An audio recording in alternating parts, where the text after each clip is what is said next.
At my son's wedding, the bride sat me in the kitchen. I smiled, stayed quiet and canceled everything. Child, let me tell you about the day my heart broke in a room full of celebration. The day I learned that blood doesn't always mean loyalty, and that sometimes the people you've sacrificed everything for will serve you humiliation on a silver platter. I was at my son's wedding, the boy I'd raised alone, the man I'd loved through every scraped knee and broken promise. And where did they seat me? In the kitchen. Among the hired help. Like I was nobody. But I smiled, child. I stayed quiet. And then I made sure they'd never forget what happens when you disrespect the woman who gave you everything. Welcome back to Grandma Alice Stories, where I share the wisdom life carved into my bones through heartache, betrayal, and redemption. If you're new here, settle in close. These aren't just stories, they're lessons wrapped in truth. And if my voice brings you comfort or reminds you to stand tall when the world tries to break you, then please, hit that subscribe button and help me reach 1,000 subscribers before next week. Your support means the world to this old heart. Now let me take you back. I raised my son, Daniel, alone. His father left when Daniel was still in diapers, walked out one cold November morning and never looked back.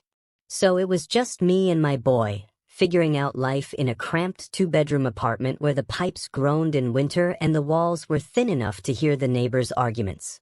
I worked 2 jobs, mornings at the diner flipping eggs and pouring coffee for truckers, evenings cleaning office buildings until my knees screamed for mercy. But I didn't complain. Not once. Because every sacrifice I made was for him. Every missed meal so he could eat. Every birthday where I wrapped secondhand toys in bright paper and pretended they were brand new. Every night I collapsed into bed, too exhausted to dream. I did it knowing my son would have a better life than I did. And he did, child. He grew up strong, smart, and kind, or so I thought. Daniel went to college on scholarships I'd helped him apply for, spent late nights writing essays while I proofread them with tired eyes and a proud heart. He graduated, got a good job in the city, started wearing suits that cost more than my monthly rent. I watched him rise, and I was so proud I could burst. Then he met her. Vanessa. She was beautiful, I'll give her that. Tall and polished, with the kind of confidence that comes from never knowing struggle. Her family had money, the type of money that whispers instead of shouts, the kind that builds legacies and closes doors to people like me. When Daniel first brought her home, I tried. Lord knows I tried. I cooked her my best pot roast, set the table with the nice plates I'd been saving, even put on lipstick for the occasion. She barely touched the food. Sat there with a tight smile, pushing peas around her plate like they offended her. And when I asked about her family, she answered in clipped sentences, glancing at Daniel as if to say, "How much longer do we have to stay?" I saw it then. The distance. The judgment. The way she looked at my worn furniture and faded curtains like they were evidence of some moral failing. But I swallowed my pride, because my son loved her. And I loved my son. When Daniel told me they were getting engaged, I cried tears of joy. He was happy. That's all I ever wanted. But planning that wedding? That's where everything started to crack. Vanessa's mother, Patricia, took control immediately. She had opinions about everything. The venue had to be at the country club, the flowers, imported peonies, nothing local, the guest list, carefully curated, of course. I offered to help. I had some savings tucked away, money I'd been setting aside for emergencies. But this was my son's wedding. This was family. "Mom, you don't have to," Daniel started. "I want to," I said firmly, reaching for his hand. "Let me do this. Please." So I gave them $5,000. It was nearly everything I had, but I didn't care. I also spent weeks helping with the smaller details, addressing invitations by hand because Vanessa wanted that personal touch, calling vendors to confirm orders, even baking sample desserts because she wasn't sure about the bakery's offerings. I thought I was being helpful. I thought I was being a good mother. But Vanessa's smiles grew thinner. Patricia's comments sharper. "Alice, darling," Patricia said one afternoon while we were reviewing seating charts, her voice dripping with false sweetness. "You've done so much already. Why don't you just relax? Let us handle the rest." It wasn't a suggestion. It was a dismissal. Daniel said nothing. I should have seen it then, child. The way he'd started deferring to Vanessa on everything. The way his calls became shorter, his visits less frequent. The way he'd stopped asking about my life and only talked about their plans. The honeymoon in Bali, the new house they were buying, the future that somehow seemed to have less and less room for me. But I told myself it was normal. He was building his own life. That's what children do. Still, a mother knows. Deep in her bones, she knows when she's being edged out. The wedding day arrived on a bright Saturday in June. I woke up early, nerves and excitement tangled in my chest. I'd bought a new dress. Nothing fancy, just a simple lavender number from the clearance rack, but it was pressed and clean and made me feel dignified. I did my hair, put on the pearl earrings Daniel had given me years ago for Mother's Day, and looked at myself in the mirror. "You raised a good man," I whispered to my reflection. "Today, you get to celebrate that." The venue was stunning. The country club sat on rolling green hills, with white tents billowing in the breeze and flowers everywhere, cascading from archways, lining the aisle, bursting from centerpieces. It was like stepping into a fairy tale. I arrived early, clutching my purse and searching for my son. I wanted to see him before the ceremony, to hug him and tell him how proud I was. But I was intercepted at the entrance by Patricia. "Alice," she said, her smile tight. "You're here." "Of course I'm here," I said, confused. "Where's Daniel?" "He's getting ready. You'll see him later." She glanced behind her, then back at me. "Listen, there's been a small adjustment to the seating arrangements." My stomach dropped. "Adjustment?"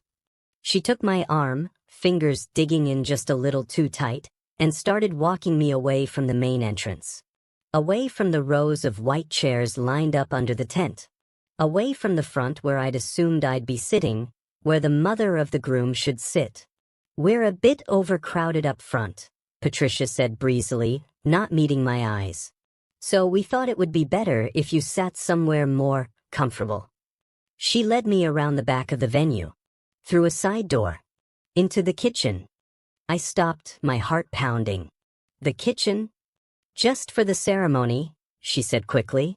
"There's a lovely little setup here. You'll still be able to hear everything. And afterward, of course, you'll join everyone for the reception." I looked around. Staff bustled past carrying trays. The smell of garlic and roasting meat filled the air. There was a folding chair in the corner, tucked between a shelf of pots and a service cart. That's where she wanted me to sit. Like help. Like I didn't matter. "Where's Daniel?" I asked, my voice barely steady. Patricia's smile faltered. "Alice, please don't make a scene. Where is my son?" She didn't answer. Just patted my arm and walked away, heels clicking on the tile floor. I stood there, trembling. And then I heard it. Music starting. The ceremony beginning. Without me. I sat down in that folding chair, child. Not because I accepted it, but because in that moment, as the world blurred with tears I refused to shed, I realized something. They thought I was powerless. They thought I'd just take it. But they forgot one thing. I was the woman who built my son from nothing. And if I could build him, I could take it all away too. What they didn't know was that I'd already started making calls. I sat in that kitchen, child, surrounded by the clatter of dishes and the hum of industrial ovens, and I made a choice. Not out of anger. No, anger burns hot and fades fast. What rose in me was something colder. Something patient. They thought hiding me away would break my spirit, that I'd accept my place in the shadows and be grateful for scraps. But you don't survive the life I've lived without learning one essential truth. Dignity isn't given. It's taken. And I was about to take mine back. The ceremony music drifted through the kitchen door. A string quartet playing something classical and expensive. I could hear the murmur of guests settling into their seats, the rustle of programs, the occasional laugh. My son was out there, about to marry the woman he loved, and his mother was sitting among the catering staff like an afterthought. A young server, couldn't have been more than 20, noticed me and paused. "Ma'am? Are you okay? Do you need something?" I looked up at her, this sweet girl with concern in her eyes, and I managed a smile. "I'm fine, sweetheart. Just taking a moment." She nodded uncertainly and hurried away, leaving me alone with my thoughts. And that's when it hit me. I wasn't just a guest at this wedding. I was a benefactor. I'd paid for half of what was happening out there. The flowers that lined that aisle, the photographer capturing every moment, the caterers preparing the elaborate meal. My money. My sacrifice. And they'd repaid me with humiliation. I pulled out my phone with trembling fingers. First, I pulled up my bank statements, scrolling through the transactions from the past 6 months. $5,000 to the wedding fund, yes. But I'd also made individual payments directly to vendors when Vanessa claimed the budget was running short. Another $2,000 to the florist. $1,500 to the photographer. $800 for the cake. I'd written those checks with a mother's love, never asking for recognition, never expecting anything but a seat at my son's side. They'd given me a folding chair in the kitchen. I took a deep breath, steadying myself. Then I started making calls. The florist answered on the second ring. "Bella's Botanicals, this is Margot." "Margot, this is Alice Chin. I made a payment to you for the Mitchell Chin wedding happening today." "Oh yes, Mrs. Chin, everything's beautiful. The peonies arrived perfectly. I need to cancel my portion of the order." Silence. Then carefully, "I'm sorry, what?" "The $2,000 I paid. I'm withdrawing my contribution. Whatever that covers, the ceremony arrangements, the centerpieces, I don't care, remove it." "Mrs. Chin, the wedding is happening right now. I can't just." "You can and you will." My voice was calm, steady, cold. "I have the receipt. I made that payment. I'm entitled to cancel it. If you don't comply, I'll dispute the charge with my bank and you'll deal with that headache instead. Your choice, Margot." Another pause. I could hear her breathing, thinking, "Give me 10 minutes. You have 5. I hung up. Next was the photographer. Then the caterer. Each conversation followed the same pattern: shock, resistance, then reluctant compliance when I calmly explained that I would pursue every legal avenue available to reclaim my money if they didn't honor my request. The cake was the easiest. The baker was a small business owner who understood struggle. When I explained what had happened, she didn't argue. "Mrs. Chin, I'm so sorry. I'll take care of it immediately." With each call, I felt something shift inside me. Not satisfaction exactly. This wasn't about revenge, not really. It was about self-respect. About refusing to be invisible. About teaching my son a lesson I should have taught him years ago. You don't get to discard the people who built you and expect the foundation to hold. 20 minutes passed. The ceremony was still going. I could hear the officiant's voice, muffled but steady, talking about love and commitment and building a future together. Beautiful words. Hollow ones in this case. Then the music changed. The recessional. They'd done it. Daniel and Vanessa were married. I stood up, smoothing my lavender dress, and walked toward the kitchen door. Not to join them. No, I was done being where I wasn't wanted. But I needed to see. I needed to witness the moment when my actions caught up to them. I cracked the door open just enough to peer out. The bride and groom were walking back down the aisle, radiant and oblivious. Vanessa's dress was stunning, layers of ivory silk that probably cost more than my car. Daniel looked handsome in his tuxedo, his smile wide and genuine. They looked happy. They looked perfect. For about 30 more seconds. I saw Margot the florist rushing toward Patricia, gesturing frantically. Patricia's face went from confused to horrified as Margot explained something, pointing toward the ceremony arrangements. Even from my distance, I could see Patricia's complexion drain of color. Then a coordinator came running from the reception tent, practically sprinting in her heels. She grabbed Patricia's arm, leaning in to whisper something urgent. Patricia's hand flew to her mouth.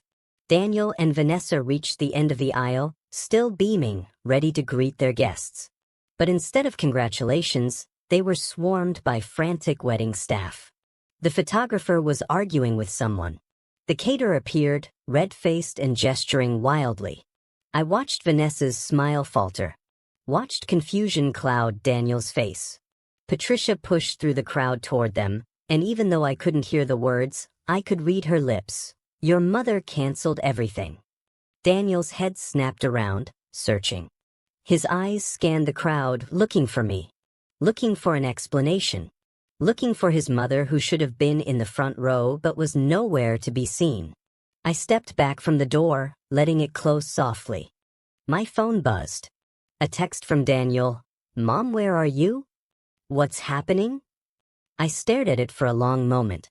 Then I typed slowly, carefully. I'm where you put me, son. In the kitchen. But don't worry, I'm leaving now. And I'm taking everything I gave with me. Enjoy your reception. I hit send, turned off my phone, and picked up my purse. As I walked toward the exit, I passed a window overlooking the reception tent. Staff were already dismantling the elaborate centerpieces I'd paid for. The cake table stood empty, the beautiful four-tiered creation already loaded into the baker's van. Through the chaos, I could see Vanessa crying, her perfect makeup running down her cheeks. Patricia was on her phone, probably trying to do damage control. And Daniel stood frozen in the middle of it all, finally understanding what it meant to lose something you took for granted. A chef passing by with a tray of hors d'oeuvres paused. Ma'am? Those are for the cocktail hour. Would you like one before you go? I looked at the beautiful, expensive appetizers. Smoked salmon on tiny toasts. Caviar and creme fraiche. The kind of food I could never afford for myself. No, thank you, I said gently. I've lost my appetite.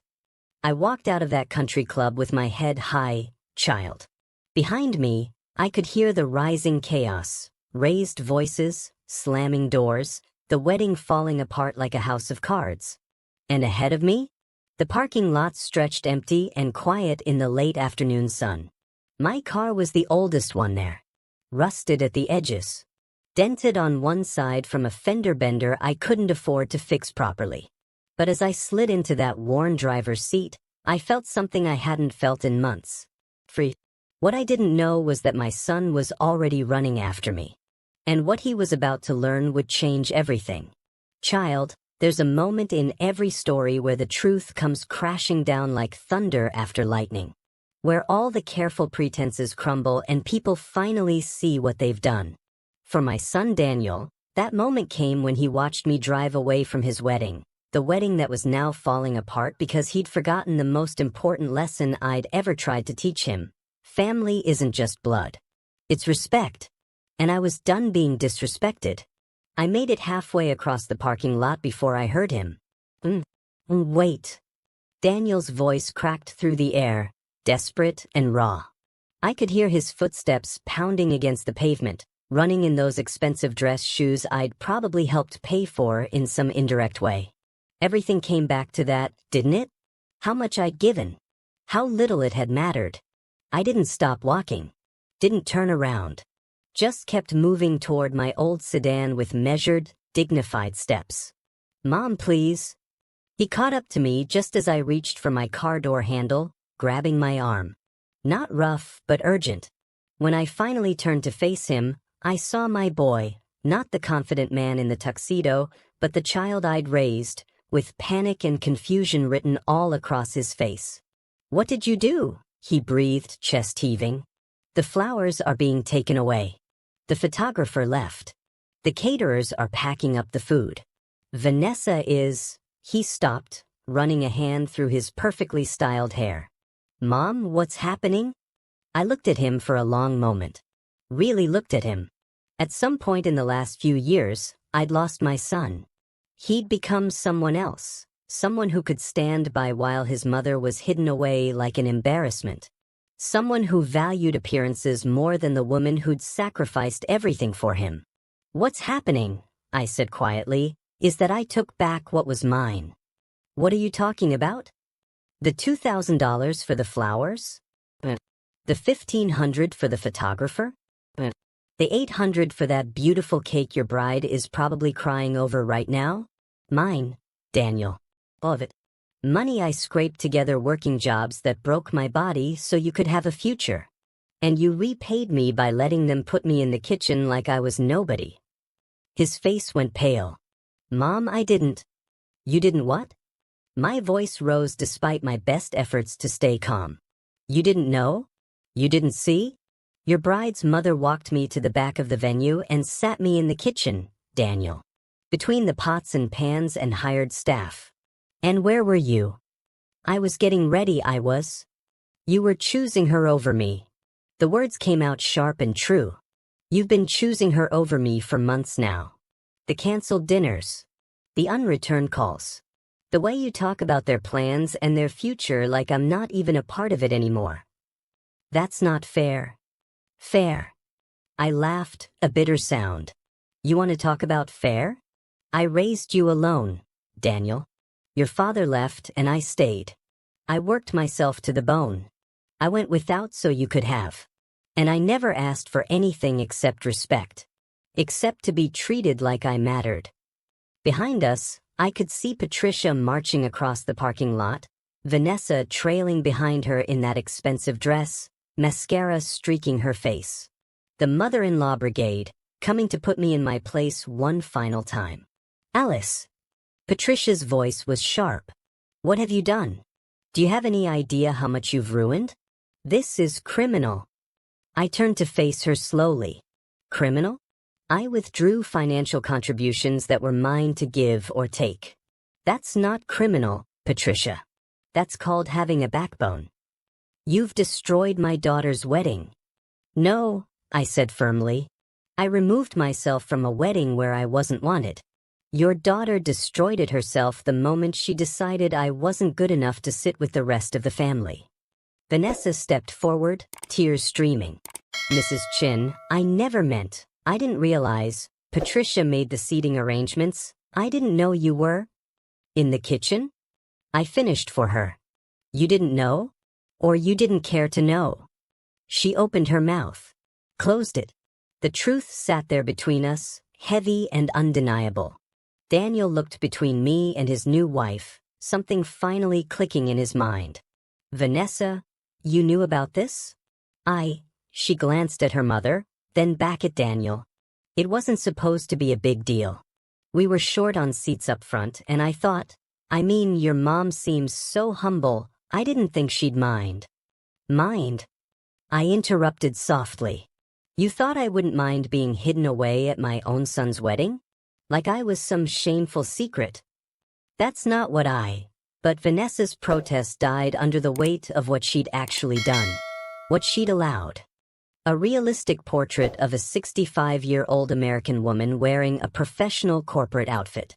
She has silver gray hair neatly styled, light makeup, and a confident, calm expression. She is dressed in a navy blue blazer, white blouse, and subtle pearl accessories. The setting is a modern office environment with soft, natural lighting. High resolution, sharp focus, professional corporate photography style, neutral background, elegant and authoritative presence.